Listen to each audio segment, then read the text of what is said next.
Halo MP Nation, selamat datang pada HSM Meeting periode bulan Desember 2025. Pada HSM Meeting bulan ini, kami akan menjelaskan materi tentang kesiapsiagaan darurat dalam menghadapi bencana.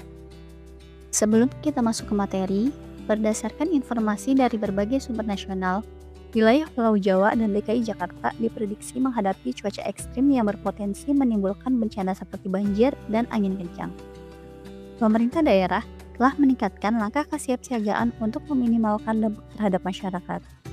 Sebagai bagian dari komitmen Health, Safety, and Environment, seluruh pekerja diharapkan turut meningkatkan kewaspadaan, salah satunya dengan kesiapan individu menjadi faktor penting dalam mendukung keselamatan diri dan kelancaran proses evakuasi saat kondisi darurat terjadi. MP Nation, slide ini menunjukkan rekapitulasi dampak bencana banjir dan longsor yang terjadi di wilayah Aceh pada Desember tahun 2025. Data ini menggambarkan bahwa bencana hidrometeorologi masih menjadi ancaman serius, baik bagi masyarakat umum maupun terhadap keberlangsungan operasional dan keselamatan kerja. Tercatat, sebanyak 52 kabupaten atau kota terdampak dengan lebih dari 147.000 rumah mengalami kerusakan. Dampak terhadap keselamatan jiwa juga signifikan, dengan adanya korban meninggal, hilang, dan ribuan orang mengalami luka-luka serta harus mengungsi. Selain itu, kerusakan juga terjadi pada fasilitas umum, fasilitas kesehatan, fasilitas pendidikan, jembatan, serta rumah ibadah, yang berpotensi menghambat akses layanan darurat dan operasional lapangan. Kondisi ini menjadi pengingat penting bagi kita bahwa risiko bencana tidak dapat diabaikan, dan data ini menegaskan perlunya peningkatan kesiapsiagaan darurat dan peningkatan awareness seluruh pekerja terhadap potensi bencana di area kerja maupun sekitar operasional. Penting bagi kita untuk mengetahui Indonesia merupakan wilayah yang terletak di antara 3 lempeng tektonik, yaitu lempeng Eurasia, lempeng Pasifik, dan lempeng Indonesia Australia. Kondisi ini menyebabkan Indonesia rentan terhadap gempa bumi, tsunami, letusan gunung api, dan jenis-jenis bencana geologi lainnya. Wilayah rawan gempa bumi di Indonesia. Perlu kita ketahui, berikut merupakan wilayah yang rawan bencana gempa bumi di Indonesia tersebar mulai dari Provinsi Aceh, Sumatera Utara, Sumatera Barat, Bengkulu, Lampung, Jawa Barat, Daerah Istimewa Yogyakarta, Jawa Tengah, Jawa Timur, Bali, Nusa Tenggara, Pulau Sulawesi, Kepulauan Maluku, Maluku Utara, dan wilayah Papua. MP Nation, kita akan mengenal jenis bencana hidrometeorologi. Indonesia terletak di garis khatulistiwa sehingga memiliki iklim tropis dengan 2 musim utama, yaitu musim penghujan dan musim kemarau. Kondisi geografis ini menyebabkan Indonesia sangat rentan terhadap bencana hidrometeorologi, yaitu bencana yang dipicu oleh faktor cuaca dan iklim. Pada musim penghujan, ketika curah hujan tinggi dan berlangsung dalam waktu lama, resikonya terjadi banjir, longsor, serta angin kencang atau puting beliung yang akan meningkat. Kondisi ini dapat berdampak langsung terhadap keselamatan masyarakat, pekerja, serta mengganggu aktivitas operasional dan akses transportasi. Sebaliknya, pada musim kemarau, dengan curah hujan yang rendah, Indonesia menghadapi resiko kekeringan, kebakaran hutan dan lahan, serta krisis air bersih. Melalui pemahaman terhadap jenis dan karakteristik bencana hidrometeorologi ini, diharapkan kita semua dapat lebih waspada, siap siaga, serta menerapkan langkah-langkah pencegahan dan mitigasi sesuai musim yang sedang berlangsung, guna melindungi keselamatan manusia, aset, dan lingkungan. Sementara pada masa peralihan musim, misalnya dari musim kemarau ke musim hujan maupun sebaliknya, kondisi cuaca cenderung menjadi tidak stabil. Kondisi tersebut dapat memicu munculnya angin puting beliung yang menjadi salah satu ancaman bencana hidrometeorologi yang perlu diwaspadai. Selanjutnya, solusi pemantauan real-time dengan peta cuaca interaktif. Windy. Windy adalah aplikasi dan situs website pemantauan cuaca canggih yang menampilkan peta cuaca interaktif untuk memantau kondisi atmosfer secara visual, di mana terdapat manfaat untuk kesiapsiagaan darurat, yaitu dapat mendeteksi potensi cuaca ekstrim dan badai, mendukung pengambilan keputusan kegiatan pada saat outdoor, serta membantu meningkatkan dini resiko hujan lebat dan angin kencang. Selanjutnya, melalui tampilan peta global berikut, kita dapat memantau kondisi atmosfer seperti pola angin, arah pergerakan badai, intensitas cuaca, dan potensi cuaca ekstrem di berbagai wilayah secara akurat dan terkini, di mana gradasi warna biru, hijau, kuning, merah menunjukkan variasi kecepatan angin, dan garis-garis aliran memperhatikan arah pergerakan angin yang dipengaruhi sistem tekanan udara di Samudra Hindia dan Pasifik pada waktu yang ditampilkan. Peta ini dilengkapi dengan berbagai layer informasi, mulai dari angin, hujan, badai petir, hingga ombak dan tekanan udara. Data ditampilkan dalam bentuk visual, warna, dan animasi, sehingga memudahkan pengguna dan memahami pola cuaca yang sedang dan akan terjadi. Dengan fitur interaktif ini, pengguna dapat mencari lokasi spesifik, melihat perakiraan cuaca berdasarkan waktu. Solusi ini sangat bermanfaat untuk antisipasi resiko cuaca ekstrim, mendukung keputusan operasional, serta meningkatkan keselamatan dan kesiapsiagaan. Pola hujan di Indonesia. Di Indonesia terdapat 3 pola curah hujan, yaitu pola monsun, pola ekuatorial, dan pola lokal. Setiap pola memiliki karakteristik serta periode hujan yang berbeda-beda di setiap wilayah. Perbedaan pola hujan ini menyebabkan waktu dan intensitas hujan tidak sama antar daerah. Ada wilayah yang mengalami puncak hujan di awal tahun, ada yang di pertengahan tahun, serta wilayah tertentu yang dipengaruhi oleh kondisi lokal seperti topografi dan angin setempat. Pemahaman terhadap pola hujan ini sangat penting untuk mengantisipasi resiko banjir, longsor, genangan air, serta gangguan aktivitas kerja. Dengan mengetahui pola hujan di masing-masing wilayah operasional, kita dapat melakukan perencanaan kerja yang lebih aman, penyesuaian jadwal, serta meningkatkan kesiapsiagaan terhadap potensi bencana hidrometeorologi. Selanjutnya, kita memasuki prediksi curah hujan kumulatif bulanan deterministik Desember 2025. Berdasarkan prediksi curah hujan kumulatif bulanan BMKG untuk Desember 2025, sebagian besar wilayah Indonesia diperkirakan akan mengalami curah hujan kategori menengah hingga sangat tinggi. Secara umum, wilayah dengan curah hujan sangat tinggi mencapai sekitar 0,87%, tinggi 48,33%, menengah 50,50%, dan rendah 0,29%. Menurut BMKG, DKI Jakarta dan Jawa Barat termasuk wilayah yang diprediksi akan didominasi curah hujan kategori menengah dengan kisaran 100-300 mm per bulan. Meskipun berada pada kategori menengah, kondisi ini tetap memerlukan kewaspadaan karena dapat memicu genangan dan gangguan aktivitas, terutama di daerah sistem drainase yang kurang optimal. Oleh karena itu, diperlukan antisipasi dini, pemantauan kondisi cuaca secara berkala, guna memastikan keselamatan perlindungan lingkungan. Selanjutnya, kita akan membahas imbauan keselamatan dalam menghadapi musim hujan. Kondisi cuaca yang tidak menentu dapat meningkatkan resiko kecelakaan, baik saat bekerja maupun dalam perjalanan menuju dari tempat kerja. Pertama, menghimbau seluruh karyawan untuk terus memantau informasi cuaca terkini dari BMKG, baik melalui media sosial info BMKG maupun aplikasi resmi info BMKG. Dengan mengetahui perakiraan cuaca lebih awal, kita dapat merencanakan aktivitas kerja dengan lebih aman dan nyaman. Kedua, bagi rekan-rekan yang sering beraktivitas di luar ruangan, disarankan untuk selalu membawa payung di dalam tas. Hal ini penting untuk mencegah terhambatnya mobilitas serta mengurangi resiko basah akibat hujan yang turun secara mendadak. Ketiga, khusus bagi rekan-rekan yang menggunakan sepeda motor, pastikan selalu menyediakan jas hujan di jok motor. Penggunaan jas hujan dapat membantu kondisi tubuh tetap kering dan meningkatkan keselamatan berkendara saat hujan turun. Keempat, menyediakan sandal cadangan sebagai langkah antisipasi apabila jalanan menjadi becek atau terdapat genangan air sehingga tetap nyaman dan aman saat beraktivitas. Siaga bencana menghadapi gempa bumi. Indonesia merupakan wilayah yang rawan gempa bumi.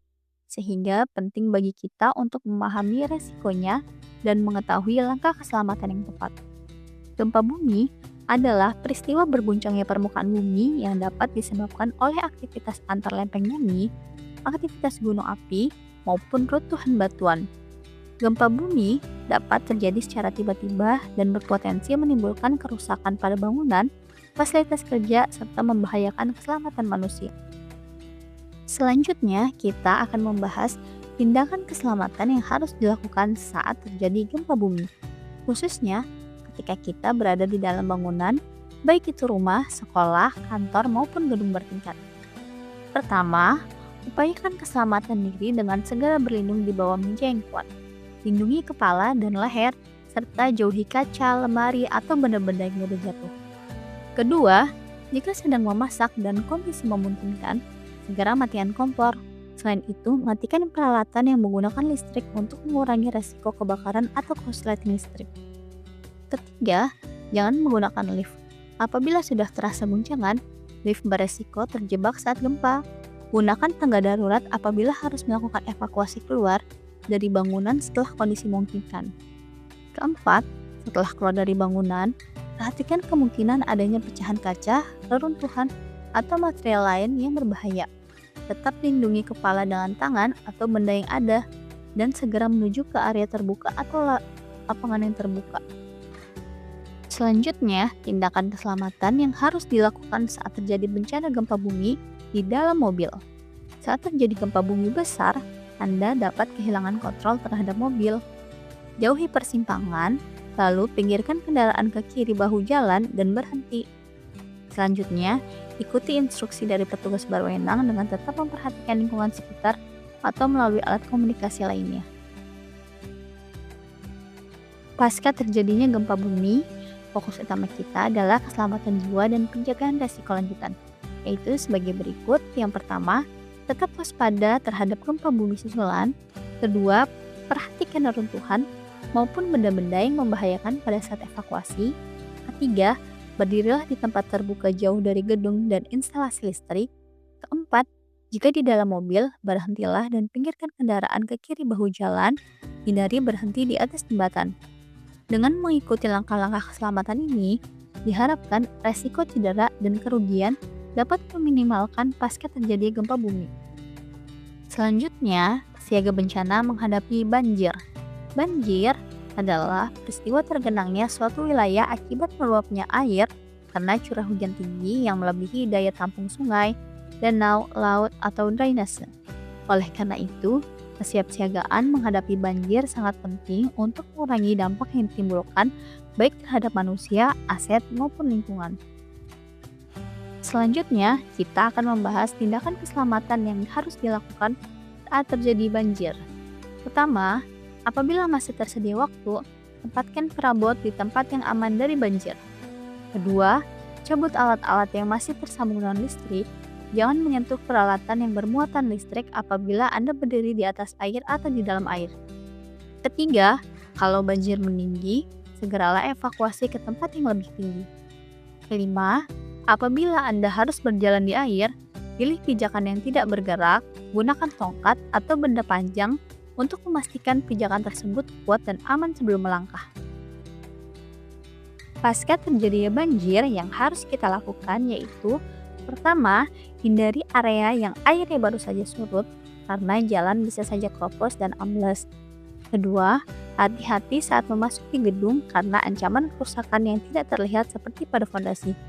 Ketiga, bersihkan tempat tinggal dan lingkungan rumah dari sisa-sisa kotoran setelah banjir. Keempat, mengikuti informasi petugas berwenang mengenai kondisi air serta di mana mendapatkan bantuan posko. Kelima, perhatikan kesehatan dan keselamatan keluarga dengan mengunjungi fasilitas kesehatan terdekat.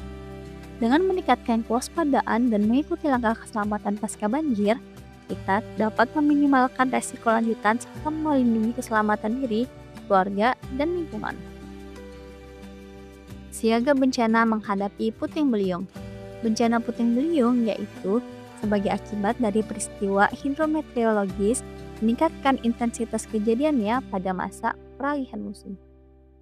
Selanjutnya, kita akan membahas tindakan keselamatan yang harus dilakukan saat terjadi bencana puting beliung.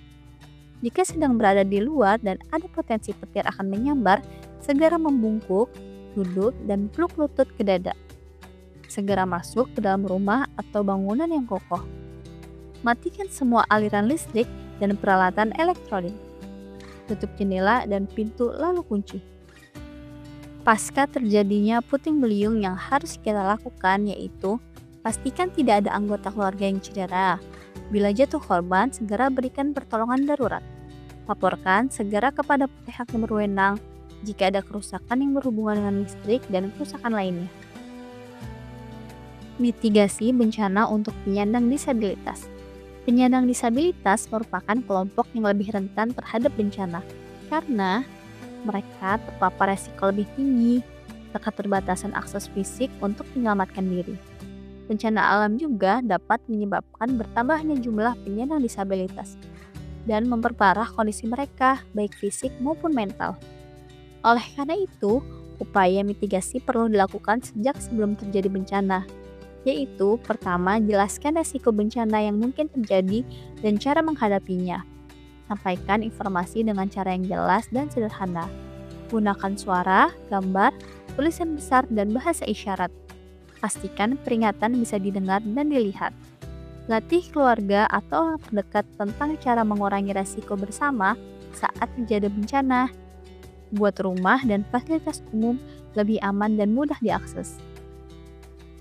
Pada fase saat bencana, penyandang disabilitas perlu menjadi prioritas utama dalam proses penyelamatan, terutama mereka yang sendirian atau belum mendapatkan bantuan karena memiliki resiko lebih tinggi. Penyandang disabilitas harus segera dibantu menuju tempat yang aman, segera tempat pengungsian atau rumah sakit apabila membutuhkan perawatan medis.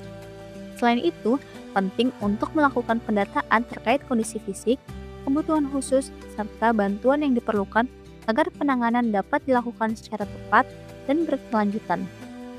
Selanjutnya, pada fase pasca bencana, perhatian tidak hanya difokuskan pada pemulihan fisik, tapi juga pemulihan mental dan emosional. Penyediaan layanan konseling dan dukungan psikologis sangat penting untuk membantu mengurangi rasa takut, stres, dan trauma yang dialami penyandang disabilitas akibat bencana. Upaya penting dalam kesiapsiagaan bencana yaitu menyiapkan tas siaga bencana.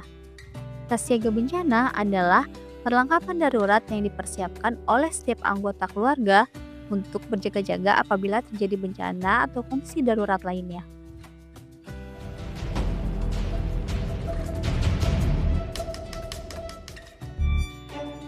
Bencana memang datang tak terduga, tapi bersiaga harus selalu dilakukan.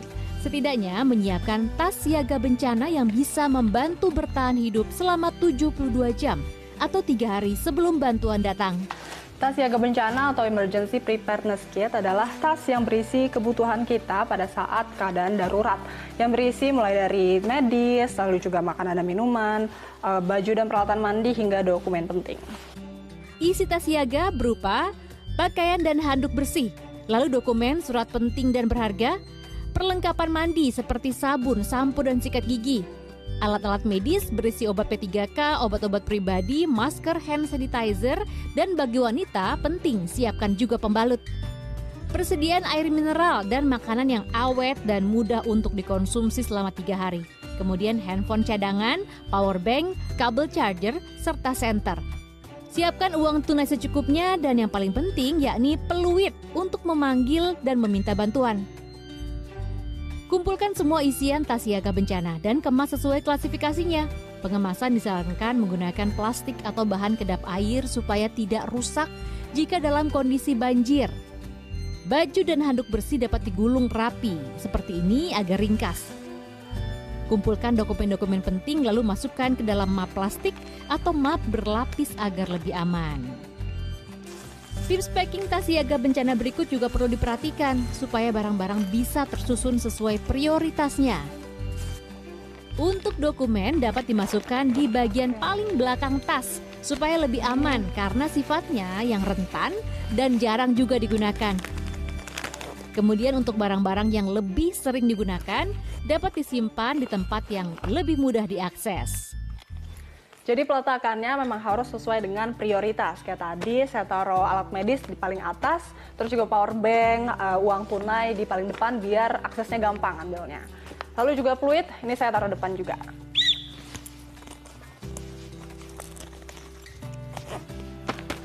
Oke, sudah jadi. Letakkan tas siaga bencana di tempat yang dapat dijangkau dengan mudah dan cepat. Dan jangan lupa untuk mempelajari langkah-langkah evakuasi di tempat tinggal Anda masing-masing saat ada bencana. Misalnya terjadi gempa, lindungi diri di tempat aman seperti di kolong meja dengan melindungi kepala dengan bantal. Juga hindari barang-barang rentan pecah. Saat reda, segera keluar mencari bantuan. Jika di dalam gedung seperti kantor ataupun apartemen, hindari naik lift, tentunya harus lewat tangga darurat seperti ini. Dan yang paling penting, jangan panik. Penting bagi setiap warga memiliki pengetahuan menghadapi bencana, apalagi akhir tahun memasuki musim hujan terjadi fenomena cuaca ekstrim seperti hujan lebat, angin kencang, dan disertai petir. Upaya penting lainnya dalam menghadapi kesiapsiagaan bencana yaitu amankan hewan peliharaan. Persiapkan kebutuhan dan lindungi hewan peliharaan. Pastikan hewan selalu menggunakan kalung dan tag identitas. Atau penggunaan microchip pada kalung dapat memudahkan penemuan hewan tersebut ketika hilang. Simpan beberapa foto hewan peliharaan Anda untuk membantu pencarian ketika hewan hilang. Ketahui lokasi-lokasi penitipan hewan, karena beberapa tempat pengungsian ketika bencana tidak memperbolehkan adanya hewan. Persiapkan alat-alat kebutuhan hewan Anda pada satu tas darurat. Dalam kondisi darurat, pastikan kebutuhan hewan peliharaan Anda telah dipersiapkan sebelum terjadi bencana, seperti kotak P3K, makanan kaleng dan air minum untuk 3-5 hari, kalung dan tali cadangan beserta fotokopi identitas hewan, kandang atau carrier untuk hewan kecil seperti anjing, kucing, serta selimut atau kain untuk menjaga kenyamanan dan kehangatan hewan. Selanjutnya, upaya penting untuk kesiapsiagaan terkait aplikasi dan kontak darurat. Pemanfaatan teknologi dan informasi kontak darurat sebagai bagian dari upaya penting dalam kesiapsiagaan bencana. Saat ini, tersedia berbagai aplikasi berbasis Android dan iOS yang dapat membantu masyarakat dalam menghadapi bencana, seperti aplikasi BNPB TV, BMKG, serta aplikasi pendukung lainnya. Aplikasi-aplikasi ini menyediakan informasi peringatan dini, peta resiko bencana, cuaca, gempa bumi, dan edukasi kebencanaan yang dapat diakses secara cepat dan real-time. Selain memanfaatkan aplikasi, masyarakat juga perlu menyimpan dan mengetahui kontak darurat yang dapat dihubungi saat terjadi bencana. Kontak darurat BPBD yaitu Badan Penanggulangan Bencana Daerah dari beberapa wilayah seperti DKI Jakarta, Jawa Barat, Bogor, Bekasi, Depok, dan Tangerang. Informasi ini penting agar dalam kondisi darurat, laporan dan koordinasi dapat dilakukan secara cepat dan tepat kepada instansi berwenang. Serta daftar kontak darurat nasional termasuk BNPB, Polisi, Pemadam Kebakaran, Tim-SAR, Palang Merah Indonesia, rumah sakit, ambulan, hingga layanan kelistrikan dan cuaca. Daftar ini menjadi panduan utama untuk respon cepat saat terjadi kondisi darurat atau bencana. Dengan menyimpan aplikasi kebencanaan dan kontak darurat di ponsel, kita dapat mengambil keputusan lebih cepat, mengurangi kepanikan, dan mempercepat proses bantuan saat situasi darurat terjadi. Berikut referensi dari HSM Meeting kali ini. Demikian materi HSM Meeting bulan Desember 2025. Semoga informasi yang disampaikan dapat bermanfaat dan meningkatkan kesiapsiagaan kita bersama. Sampai berjumpa di HSM Meeting tahun depan ya MP Nation.